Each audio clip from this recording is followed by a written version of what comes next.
இந்த மாதம் 20ஆம் தேதி திருவனந்தபுரத்திலிருந்து ஒரு பெண் 13 வயதே ஆன ஒரு பெண் வந்துக்கிட்டு காணாமல் போகிறப்ப 37 மணி நேரம் வந்துக்கிட்டு போராட்டத்துக்கு பிறகு வந்துட்டு அந்த பொண்ணை கண்டுபிடித்து அதை வந்துட்டு அந்த கேரளாவுக்கு வந்துட்டு திருப்பி கொண்டு வர்றாங்க. அது என்ன நடந்துச்சு அப்படிங்கிறத நம்ம இந்த வீடியோவில் டீட்டெயிலாக பார்க்கலாம். வாங்க ஃப்ரெண்ட்ஸ், வீடியோக்குள்ளே போகலாம்.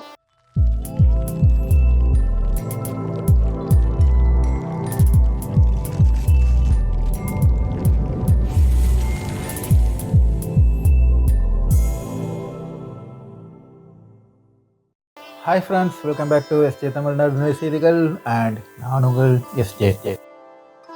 ஃப்ரெண்ட்ஸ், திருவனந்தபுரம் கலக்கூட்டம் அப்படிங்கிற ஒரு இடத்துல இருந்துட்டு அங்கே உள்ள அஸ்ஸாமை சேர்ந்த தம்பதிகள், இந்த அஸ்ஸாமை சேர்ந்த தம்பதிகளோட மகள் தஸ்மிதா அப்படிங்கிற பொண்ணு. இந்த பெண்ணு வந்துக்கிட்டு 13 வயசு அந்த பொண்ணுக்கு ஆகுது. இந்த பொண்ணு என்ன அப்படின்னு சொல்லிட்டு பார்த்தீங்கன்னா, அப்பா அம்மா கிட்ட, அதாவது அம்மா அடிச்சிட்டாங்க, அப்பா அம்மா கண்டிச்சிட்டாங்கன்னு சொல்லிட்டு இந்த பொண்ணு சாயந்தரம் ஒரு 4 மணி வாக்கில் வந்துக்கிட்டு வீட்டை விட்டு இறங்குறாங்க. பேக்ல துணியை எடுத்துக்கிட்டு கையில் ஒரு 50 ரூபா மட்டுமே வச்சுட்டு இந்த பொண்ணு இறங்கி வீட்டை விட்டு போயிட்டாங்க. ரொம்ப நேரம் கழிச்சு தான் இந்த பொண்ணு இவங்க வீட்டில் உள்ள தாய் தகப்பனார் வந்துக்கிட்டு பொண்ணு வந்து வீட்டை விட்டு காணாமல் போயிட்டு பக்கத்தில் எங்கேயுமே இல்லை அப்படின்னு தெரிஞ்சு அவங்க வந்து போலீஸ்கிட்ட போகிறாங்க. இந்த போலீஸ்கிட்ட போய் கிட்டத்தட்ட 37 மணி நேரம் ஆயிடுச்சு. இந்த பொண்ணு வந்து எங்கே இருக்காங்கிறத ஸ்பாட் பண்ணி அந்த பொண்ணை வந்துக்கிட்டு கண்டுபிடிச்சி காவலில் எடுக்கிறது. சரி, இது என்ன நடந்துச்சுங்கிறத நம்ம பார்ப்போம். இது நடந்ததுக்கு வந்து உறுதுணையாக வந்துட்டு இது போலீஸ் மட்டும் இல்லை, அங்குள்ள மீடியா, கேரளாவில் உள்ள மீடியா, அது மீடியாவும் மட்டும் இல்லை, அங்குள்ள மக்கள் எல்லாரோட சப்போர்ட்டோட தான் வந்துக்கிட்டு இதை வந்துக்கிட்டு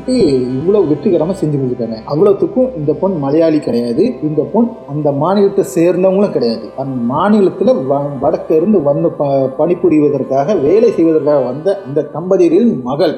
அந்த கண்ணோட்டத்தில் வந்து இவ்வளவு ரிஸ்க் எடுத்து இதை செஞ்சிருக்காங்கன்னு சொல்லிட்டு பார்த்தீங்கன்னா அதெல்லாம் வந்து ஒரு ஹேட்ஸ் ஆஃப் அப்படின்னு சொல்லலாம். நம்ம தமிழ்நாட்டில் சொல்லிட்டு பார்த்தீங்கன்னா அண்டை பிரதேசமான பாண்டிச்சேரி யூனியன் பிரதேசம், இந்த பாண்டிச்சேரியில் வந்துக்கிட்டு கடந்த வாரம் வந்துக்கிட்டு நமக்கு ஒரு தெரியும் ஒரு பொண்ணை வந்துக்கிட்டு காணாமல் போய் எத்தனை நாள் கழிச்சு லாஸ்ட்டு வந்துக்கிட்டு மீட் எடுக்கும்போது வந்துக்கிட்டு சவமாக தான் மீட் எடுத்தாங்க. பாலியல் வன்கொடுமை செஞ்சு அந்த டைமு, அந்த காணாமல் போனதுலேருந்து அவங்க கண்டுபிடிக்கவோ என்னமோ அந்த ஒரு ரிஸ்க்கு, அந்த மேட்ரை வெளியில் விடாமல் அப்படியே அடைச்சி வச்சுட்டு வெளியில் கொண்டு வராமல் அது வந்துக்கிட்டு இந்த கடத்தி கொண்டு போனவங்களுக்கு வந்துக்கிட்டு ஒரு ப்ளஸ் பாயிண்டாகவே அமையுது அப்படிங்கிறது பார்க்கலாம். ஆனால் இது வந்துட்டு கேரளாவில் நடக்கும்போது வந்துக்கிட்டு அதை வந்து தடுக்கிறாங்க. அது எப்படி தடுக்கிறாங்கிறது நம்ம வந்துட்டு டீட்டெயில் நம்ம பார்க்க வேண்டியது. இது ஃபர்ஸ்ட் சம்பவம் இல்லை, இந்த வருஷத்துல இது 3வது சம்பவம். இதே மாதிரி 2 சம்பவம் ஏற்கனவே நடந்திருக்கு. அதையும் வந்துக்கிட்டு முறியடிச்சது வந்துட்டு எப்படி அப்படின்னு சொல்லிட்டு பார்த்தீங்கன்னா அங்குள்ள மீடியாவோட சப்போர்ட் வச்சு தான் இவங்க வந்து முறியடிச்சிருக்காங்க. இந்த சம்பவம் பார்க்குற முன்னாடி இதுக்கு முன்னாடி நடந்த ஒரு சம்பவத்தை கூட நம்ம வந்து பார்ப்போம். அதாவது கொல்லம் மாநிலத்தை சேர்ந்த ஒரு பெண்ணை வந்துக்கிட்டு டியூஷன் முடிச்சுட்டு வரும் ஒரு 6 மணி 6:30 பக்கத்தில் வந்துக்கிட்டு கிட்னாப் பண்ணுறப்ப 3 பேர் காரில் வந்து தூக்கிட்டு வர்றாங்க. தூக்கிட்டு போயிட்டாங்க. உடனே கூட 2 பேர் தங்கச்சியும் தம்பியுமா அப்படிங்கிற, தங்கச்சியும் அண்ணனுமா அப்படிங்கிற மாதிரி ஏதோ 2 பேர், அதில் ஒருத்தர் தூக்கிட்டு போயிட்டா ஒருத்தர் இவன் வந்துக்கிட்டு சொல்லிட்டு வீட்டில் வந்து கம்ப்ளைண்ட் சொல்ல இவங்க போலீஸ் கிட்ட கொஞ்ச நேரம் கழிச்சுட்டு போலீஸ்கிட்ட போறாங்க. கிட்டத்தட்ட ஒரு 7:30 மணிக்கு தான் போலீஸ்கிட்ட போறாங்க. போலீஸ்கிட்ட சொல்லி முடிச்சோன்னா 7:30 மணி 8 மணிக்கெல்லாம் வந்துக்கிட்டு நியூஸ் ஃபிளாஷ் ஆகுது.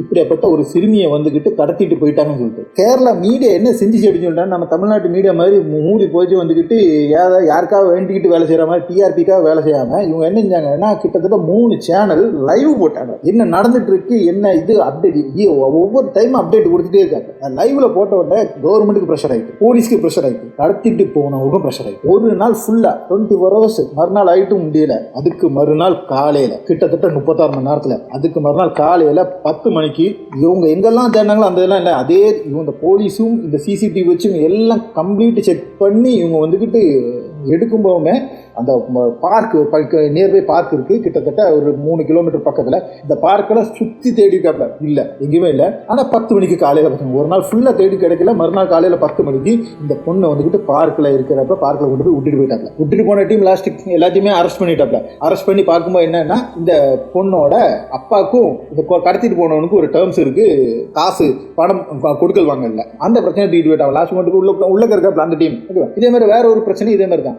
அந்த சேனல் சேனல் அப்படின்னு சொல்லிட்டு அதைத்தான் நம்ம வந்துட்டு பாராட்டணும். அந்த மெயின் ஸ்ட்ரீம் மீடியா வந்துக்கிட்டு பயங்கர சப்போர்ட். இந்த சப்போர்ட்ல each and every thing update பண்ணிட்டே இருந்தாங்கனால, ஒவ்வொரு நொடியும் அப்டேட் ஆகிட்டு இருக்கனால இவங்களுக்கு வந்து பயந்துட்டு லாஸ்ட் நம்ம மாட்டிடுவோம் போல தெரியுது, வேற இன்னும் ஒண்ணுமே இல்லைன்னு சொல்லிட்டு ஃபர்தர் இதெல்லாம் மாட்டி கொண்டு வந்து அங்கே கொண்டு போய் எங்கள் பிள்ளை கொண்டு போய் விட்டு போயிட்டாங்க. இப்போ அதே மாதிரி தான் இந்த பிரச்சனையும் இப்போ நடந்திருக்கு. இந்த பிரச்சனை என்ன அப்படின்னு சொல்லிட்டு போனால், கடத்திட்டு போல இந்த பொண்ணு வந்துக்கிட்டு தானாகவே போறாப்புல.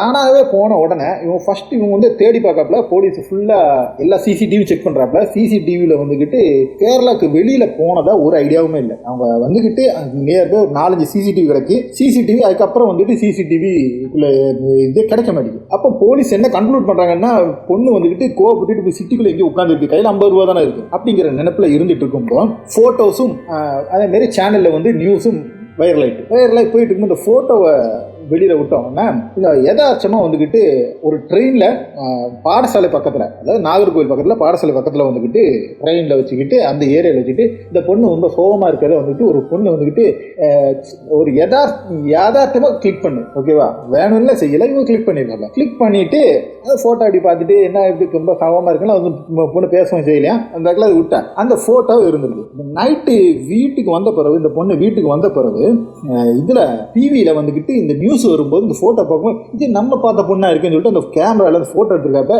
சேம் பொண்ணா இருக்க போல தெரியுது அப்படின்னு சொல்லிட்டு போலீஸை கான்டாக்ட் பண்ணியிருக்காப்புல. திருவனந்தபுரம் போலீஸ்க்கு பாடசாலையிலேருந்து இந்த பொண்ணை வந்துக்கிட்டு அனுப்பி விட்டுருக்காப்புல. அனுப்பி விட்டுட்டு இதை வந்துக்கிட்டு அந்த பெட்ரோலிடம் வந்துக்கிட்டு காமிக்கிறாப்புல அந்த ஃபோட்டோவை. அப்போ பெட்ரோல் வந்து கன்ஃபார்ம் பண்ணுறப்ப இது எங்கள் பொண்ணு தான் அப்படின்னு சொல்லிட்டு. அப்போ இந்த பொண்ணு வந்து ட்ரெயினில் போயிட்டு இருக்காப்புல அப்படின்னு கண்டுபிடிச்சிட்டாங்க. சரி, ட்ரெயின் எங்கே போயிட்டு இருக்கு? கன்னியாகுமரி. சரி, கன்னியாகுமரியில் தான். கன்னியாகுமரியில் போயிட்டு தேடுறாப்புல கன்னியாகுமரியில் இல்லை. என்னடா இது கன்னியாகுமரியில் போயிட்டு ட்ரெயின் இல்லைன்னா அப்போ போல சிசிடிவி ஃபுல்லாக செக் பண்ணுறாங்க. அப்போ கன்னியாகுமரி சிசிடிவிலேயே முன்னாடியே வந்துட்டு நாகர்கோவில் சிசிடிவியில் வந்துட்டு பொண்ணு வந்துட்டு வெளியில் இறங்கி தண்ணி எடுத்துட்டு திருப்பி உள்ள ஏறுறது வந்துக்கிட்டு பார்த்துட்டாங்க. ஸோ அந்த ஆக்கில் அந்த ட்ரெயின் திருப்பி எங்கே போயிருக்கு? கன்னியாகுமரியில் அந்த ட்ரெயின் எங்கே போயிருக்கு அப்படின்னு சொல்லிட்டு பார்த்தோன்னா சென்னை போயிருக்கு. உடனே சென்னை கான்டாக்ட் பண்ணுறப்ப சென்னை கான்டாக்ட் பண்ணும்போது சென்னையில் உள்ள சிசிடிவி ஃபுல்லாக செக் பண்ணியிருக்காப்புல. சென்னை சிசிடிவியில் பொண்ணு வந்துக்கிட்டு மாட்டியிருக்காப்புல, பார்த்துருக்காப்புல.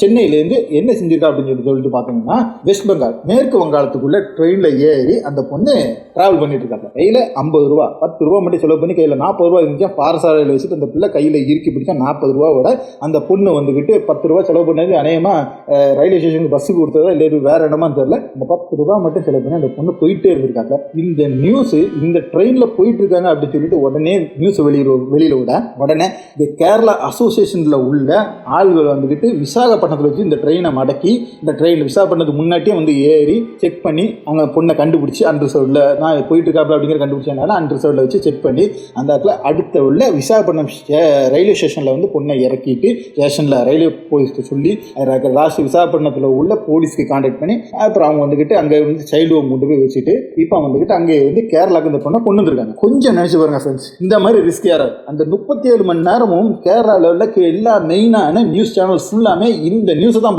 ஒளிபரப்பு பண்ணிட்டு இருந்தாங்க. அவன் டிஆர்பிக்காக எதுவுமே இல்லை அரசியல் ரீதிக்காக மற்றக்கோ ஏகப்பட்ட பிரச்சனைகள் இருந்தாலும் அதுக்கு மத்தியில் இந்த நியூஸை இவன் வந்துக்கிட்டு மழுங்கடிக்காமலே அழகாக கொண்டு போயிருக்காங்க. அழகாக கொண்டு போய் அதை வந்துக்கிட்டு லைவாக வச்சுட்டு இருக்கிறதுனால எல்லாருக்குமே தெரிஞ்சிருக்கு, இருக்கிறவங்க எல்லாரும் பார்த்துருக்காங்க, ஃபோட்டோவை பார்த்துருக்காங்க. அதனால இப்போ என்னாச்சு, ஈஸியாக அந்த பொண்ணை வந்துக்கிட்டு கண்டுபிடிக்க முடிஞ்சிச்சு. பொண்ணை கேட்டான்னா அம்மா என்ன திட்டுவாங்க, நான் போக மாட்டேன்னா அந்த பிள்ளை அங்கே வச்சு அடம் பிடிச்சிருக்கான். லாஸ்ட்டு எல்லாரும் சேர்ந்து கூட்டு போகிறதுக்காக கூட்டி கொண்டு வர்றதுக்காக இங்கேருந்து கேரளா போலீஸ் வந்துட்டு போய் கூட்டி கொண்டுட்டு வந்திருக்காங்க. அப்போ பாருங்க, இதுதான் இந்த ஒரு இது நமக்கு எப்பவுமே வேணும். இன்னைக்கு உள்ள தமிழ் சேனல்கள் இதை வந்துக்கிட்டு கட்டாயமாக கடைபிடிக்கணும்.